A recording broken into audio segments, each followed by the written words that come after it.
Well, I mean, look, I think if I had $1 for every lockdown politician who decided to escape to Florida over the last 2 years, I'd be a pretty doggone wealthy man, let me tell you. I mean, Congress people, mayors, governors, I mean, you name it.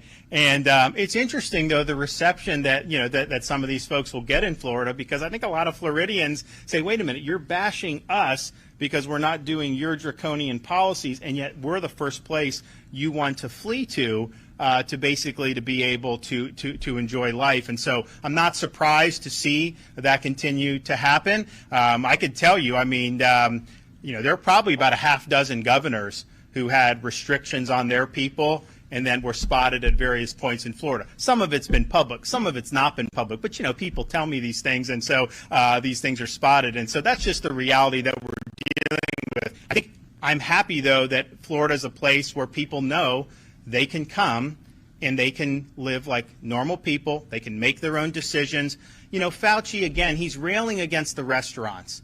I mean, these poor people have had, they've done very well in Florida because we protected them. But, this is not an industry that's easy to do very well in. And he's singling them out as if that is somehow such a huge factor when there's all these other things that you could be pointing to. I just think it's wrong. But people know they can come, they can go get a beer. They're not going to have to show papers. They're not going to have to do anything. And just look at what we're seeing now. How big of a failure have vaccine passports been?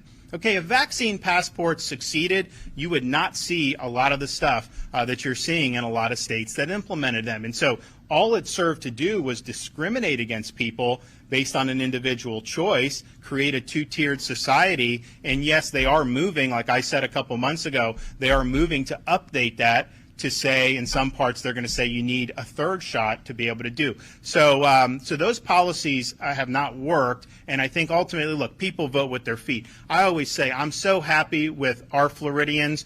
I'm not asking for people to come move, because we've got great people. We've got a lot of great stuff going on. I think we're going to do a lot more great stuff. But the fact of the matter is, if you look from July of 2020 to July of 2021, we led the country in where people were wanting to come to. And I think that that's a result of protecting people's freedoms and making sure that we had a state worth living in.